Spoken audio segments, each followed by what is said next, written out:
Most people think rejection ends the story. It doesn't. At least not internally. The moment he says he isn't ready, that he needs space, that he can't give you what you want, you think the important part is over. You think the verdict has been delivered and now all that's left is for you to carry the pain of it.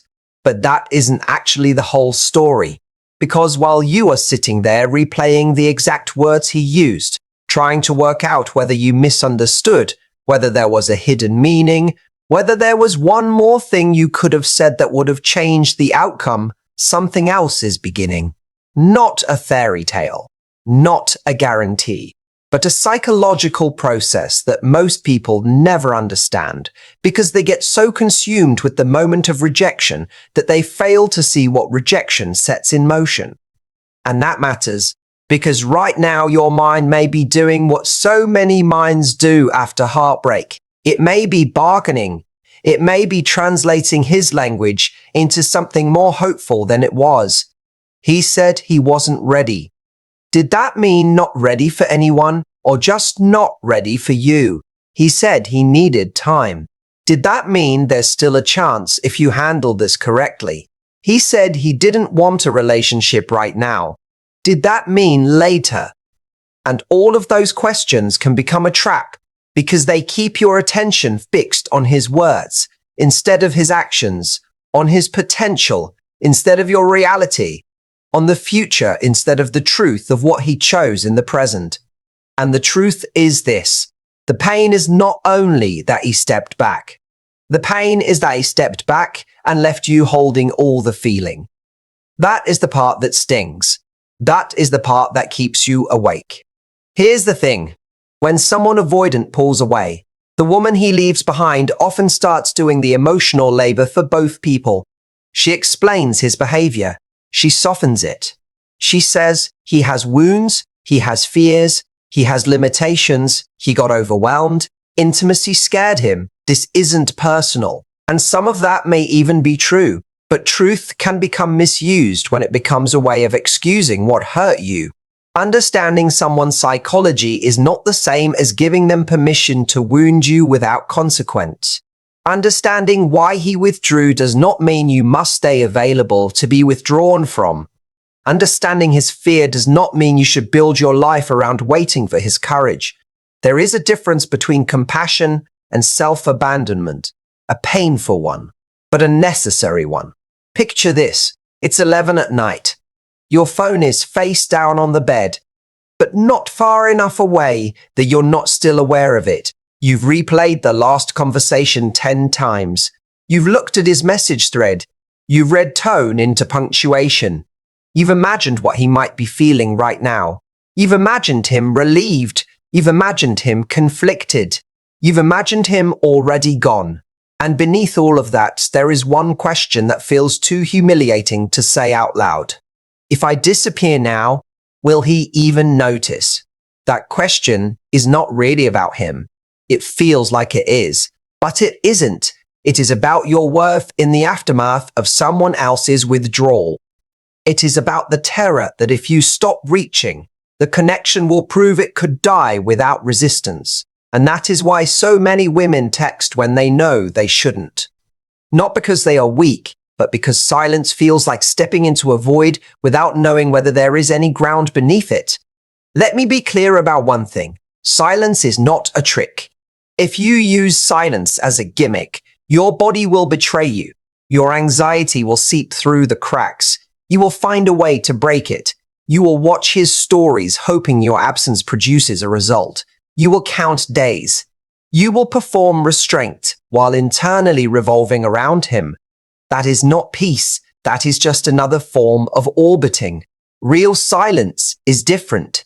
Real silence is what happens when your self-respect finally becomes more important than keeping a weak connection alive. Real silence says, I am not going to stand in the wings of someone else's indecision and clap for the possibility that one day he may choose me properly. That is not a tactic. That is a boundary. And that boundary changes the dynamic whether he returns or not. Here's what most people miss. Avoidant people are often deeply influenced by distance, but not in the simple way you think. It is not that distance makes them suddenly turn into healthy, available partners. It is not that your absence casts a spell. It is that distance removes the anesthetic. While you are there, while you are offering warmth, understanding, reassurance, access, emotional availability, while you are willing to decode mixed signals and keep showing up despite the bare minimum, he can remain comfortably disconnected from the consequences of his own behavior. Your presence cushions him from loss. Your forgiveness shields him from reckoning. Your continued accessibility allows him to reject you without really feeling your absence. And that is why so many people do not feel the full weight of what they have done until the other person actually stops being there. He didn't expect you to go quiet. He expected you to keep the conversation alive instead. He expected one more message, one more explanation, one more attempt to preserve the bridge between you so that he could leave without experiencing the burn of what leaving costs. And when that message does not come, something changes. Not always immediately, not dramatically, but psychologically. The script he unconsciously relied on begins to break. The choreography is interrupted. The version of you he had in his mind, the one who would stay soft, available, understanding, waiting, suddenly becomes less predictable. And unpredictability creates attention. Attention creates thought. Thought creates discomfort. And discomfort is where the story often begins to turn. I want to pause on that for a second, because many women are secretly waiting for a grand moment where an avoidant man has an instant revelation, puts his hand to his forehead, realizes he almost lost the love of his life, and runs back transformed. Sometimes people do come back with urgency, but more often what happens is quieter, more unsettling, and more human than that. He starts noticing the silence. He starts experiencing the absence where your energy used to be. He starts reaching for the emotional furniture he took for granted and finding the room changed. And this is where that image matters. At first, your silence is just a void to him. Then the void becomes a vacuum. Then the vacuum creates an echo. Then the echo starts to carry weight. What do I mean by that? I mean that when you stop filling the space, he has to hear his own mind in it. At first, the void feels like relief. This is what he said he wanted after all. Space, less pressure, less expectation, less intimacy to navigate. Fine, but relief is often only the first layer, because underneath relief is curiosity. Why isn't she texting? Underneath curiosity is ego. Why isn't she chasing? Underneath ego is memory. What did I just lose access to? Underneath memory is comparison. Why did her warmth feel different from the noise I'm around now? Underneath comparison is unease. Why do I suddenly feel the shape of her absence more than I felt the weight of her presence? And that unease is where the echo begins. Here's the truth. The avoidant often does not process connection properly while he has it. He processes it when it is gone, not because he is evil, not because he is calculating all the time, but because emotional closeness overwhelms him in real time, and distance finally allows him to feel what intimacy meant without the immediate pressure of responding to it. That is one of the cruel paradoxes of avoidant psychology. He can value you more when he no longer has to manage your closeness. He can miss you more when you are not asking him for anything.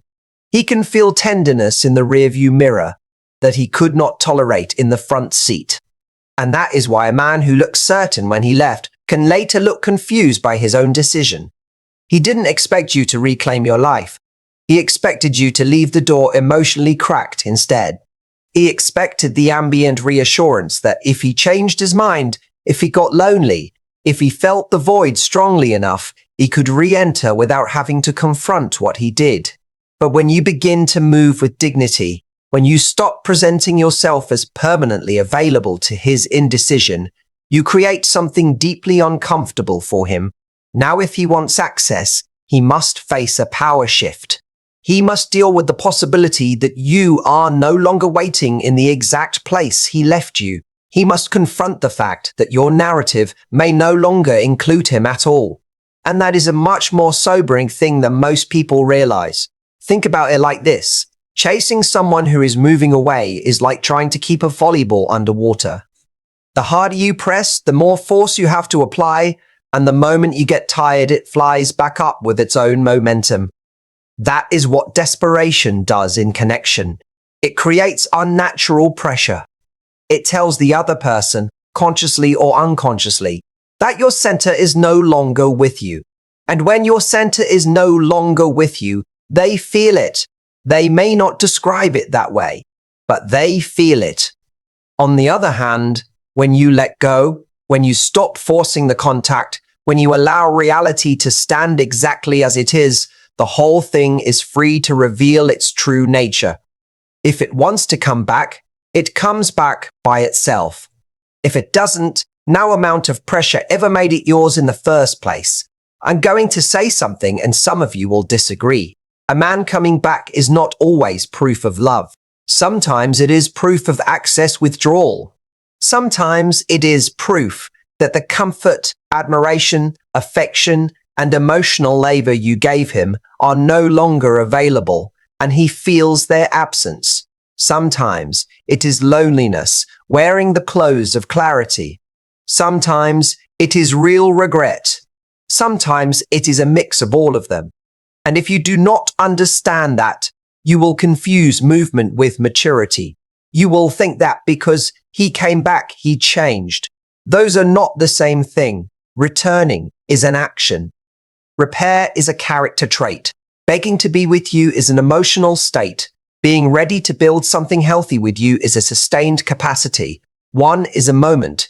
The other is a standard. Now, let me explain something slowly. The reason your silence can become magnetic is not that you are withholding love.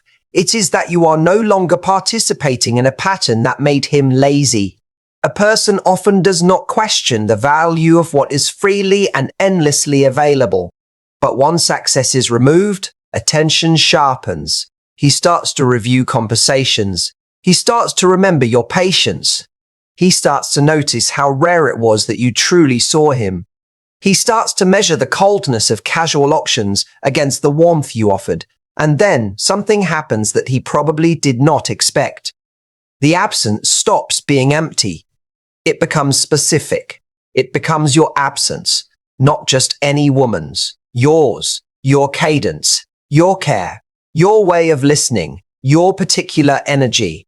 And that specificity is what turns a vague void into an echo that follows him home. He didn't expect you to stop auditioning. He expected you to keep proving your value instead. He expected you to remain on the stage, still giving the performance of understanding, still hoping he would finally hand you the role you had already been playing. But once you step off that stage, once you stop trying to earn what should only ever be freely given, the whole narrative changes, because now he cannot keep you in the category of willing understudy. Now he has to see that losing you was not the same as postponing you. He has to confront that second choice was never a status you agreed to, only a position you temporarily tolerated. And tolerance, when withdrawn, often produces more panic than direct rejection ever could. And here's something most people don't see coming. The silence does something to him because it finally acts as a mirror.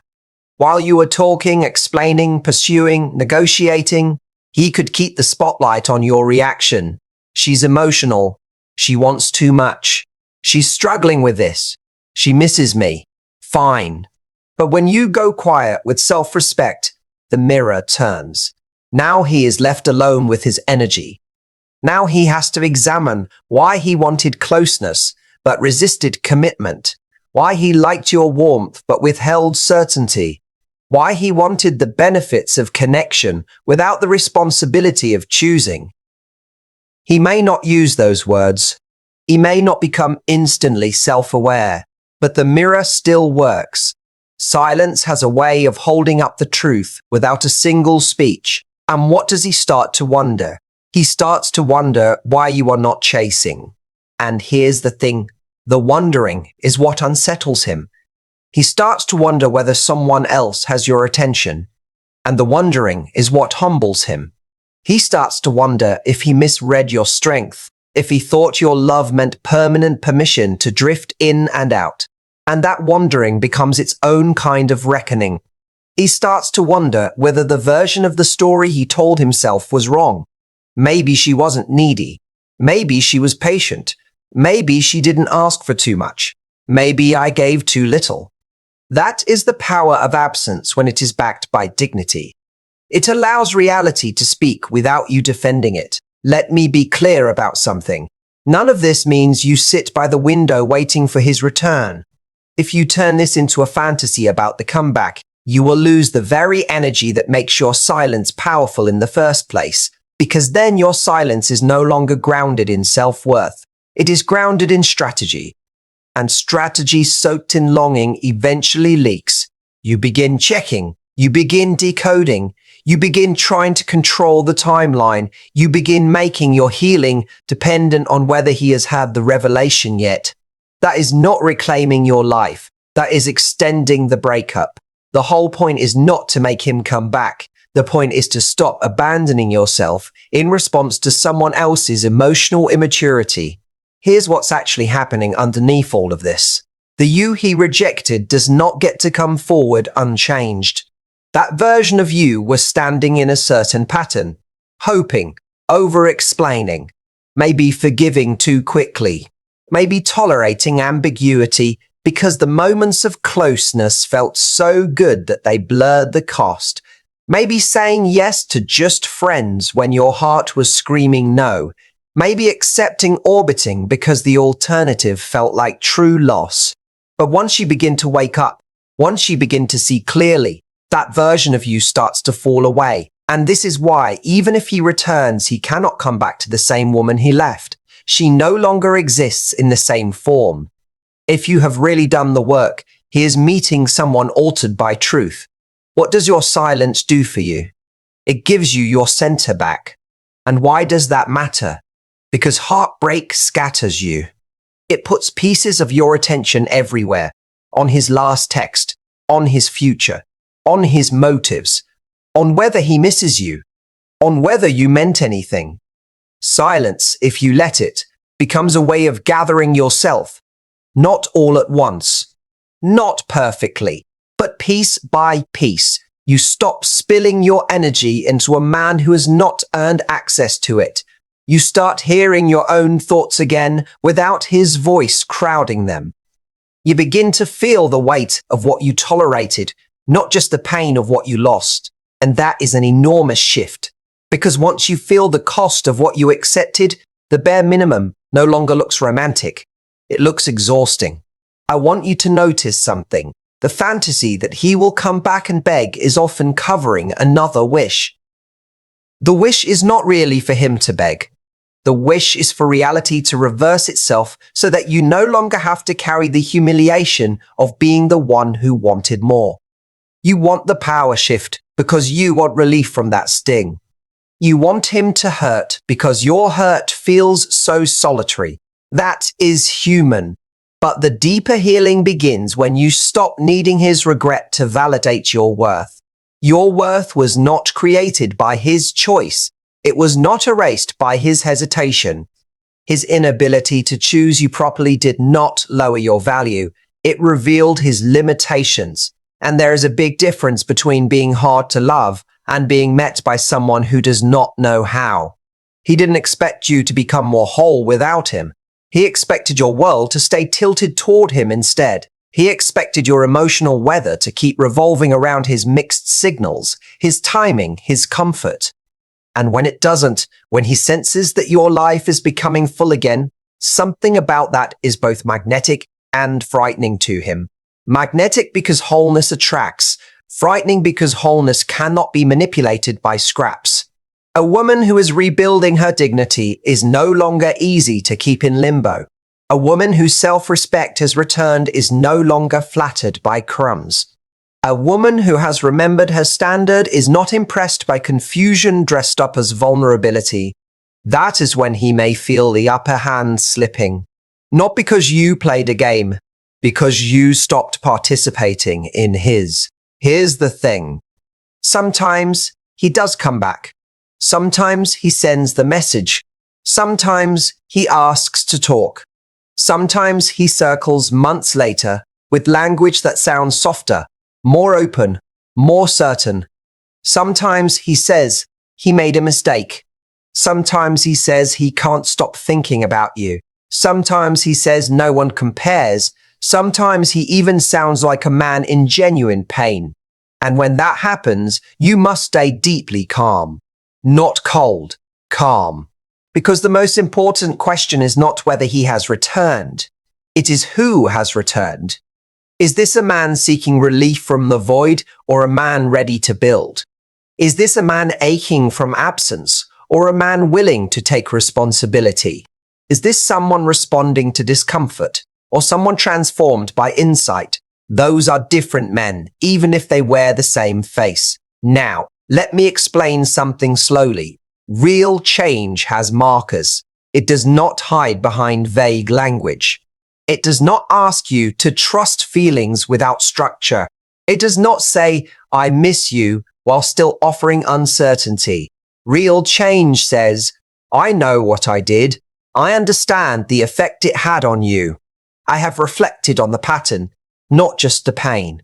I am willing to show up differently, consistently, concretely over time. That is change. Change respects your boundary. Change does not rush you because he is now uncomfortable.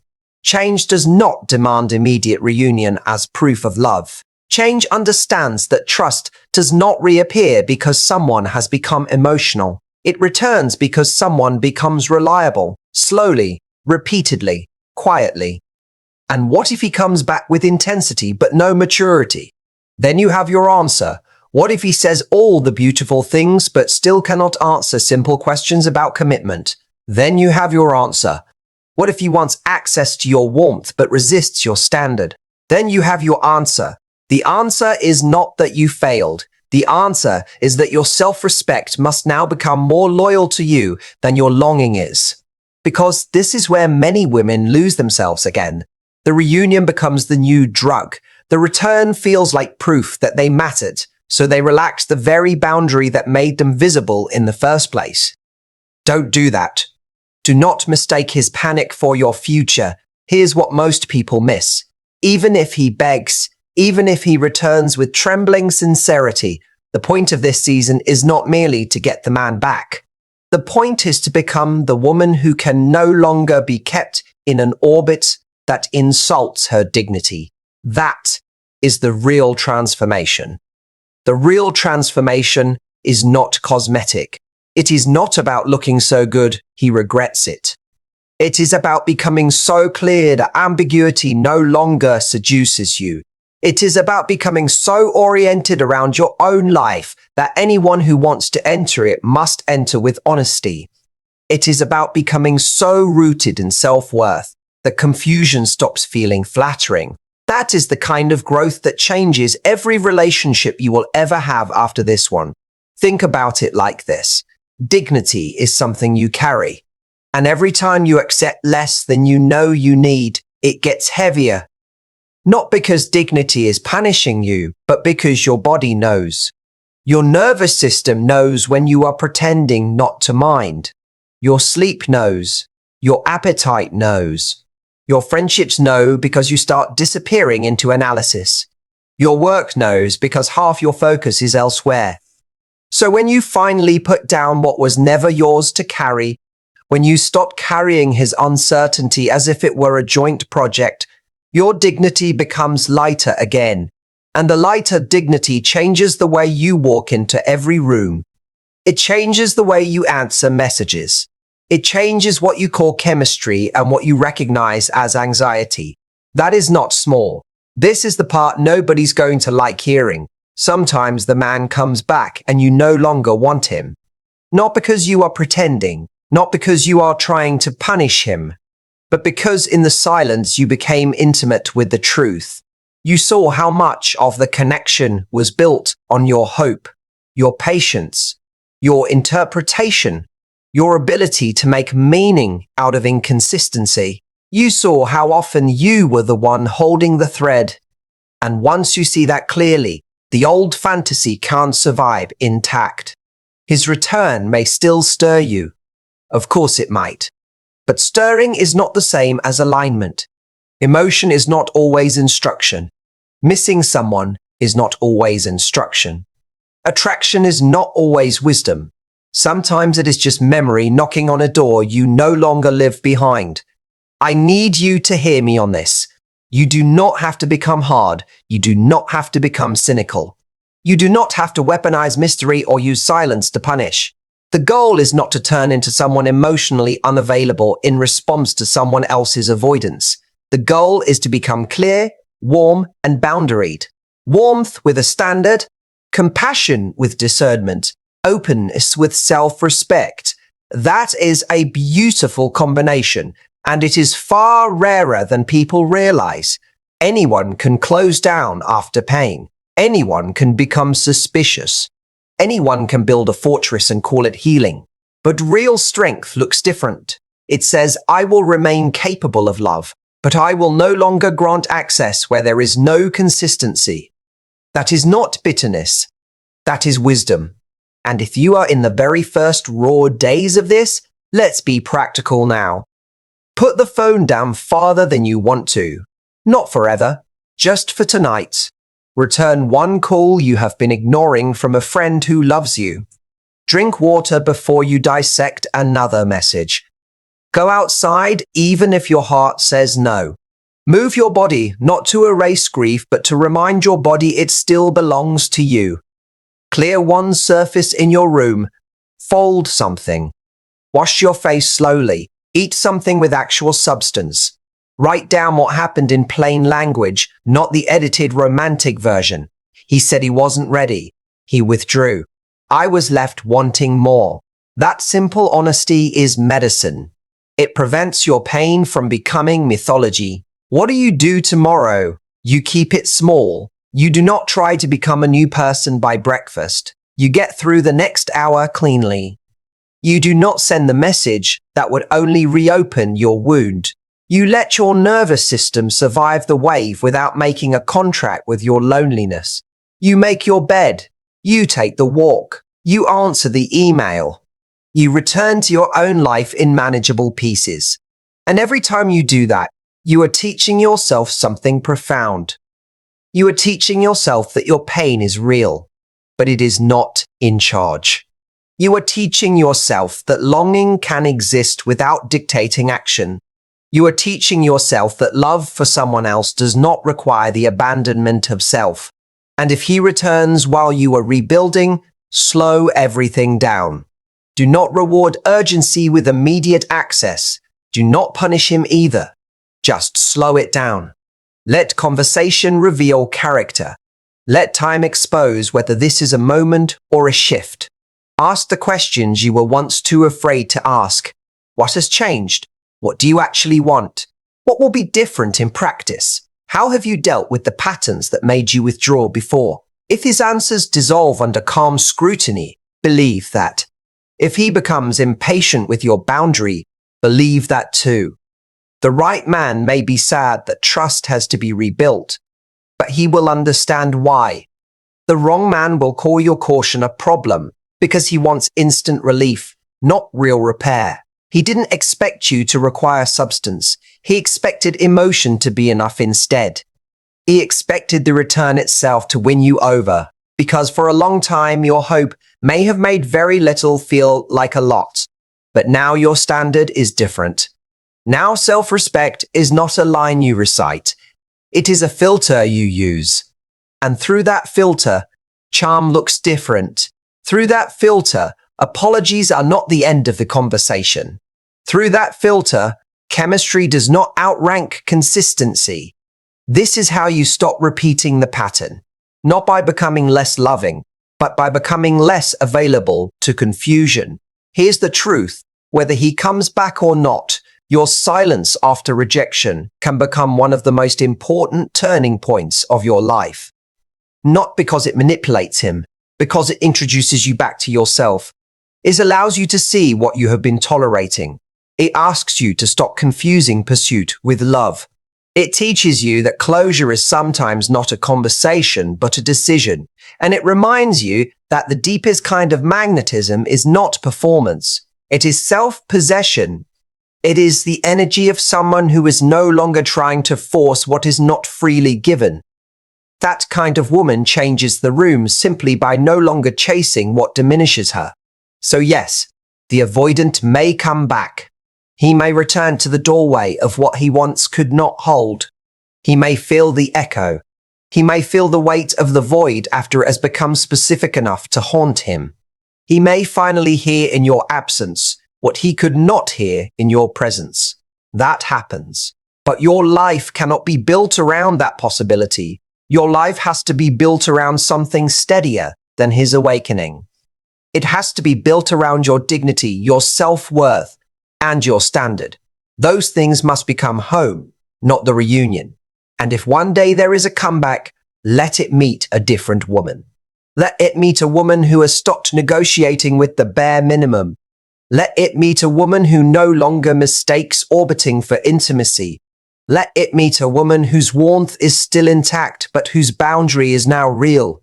Let it meet a woman who can listen without collapsing, care without chasing, feel without surrendering her center. Because that woman does not fear the outcome in the same way. She is no longer standing there asking, will he choose me? She is asking something better. Does this deserve me now? That is the power shift. That is the dignity. That is the self-respect that no rejection can take from you. And once you truly have that, whether he returns or not, you are no longer the one left behind. You are the one who came back to herself.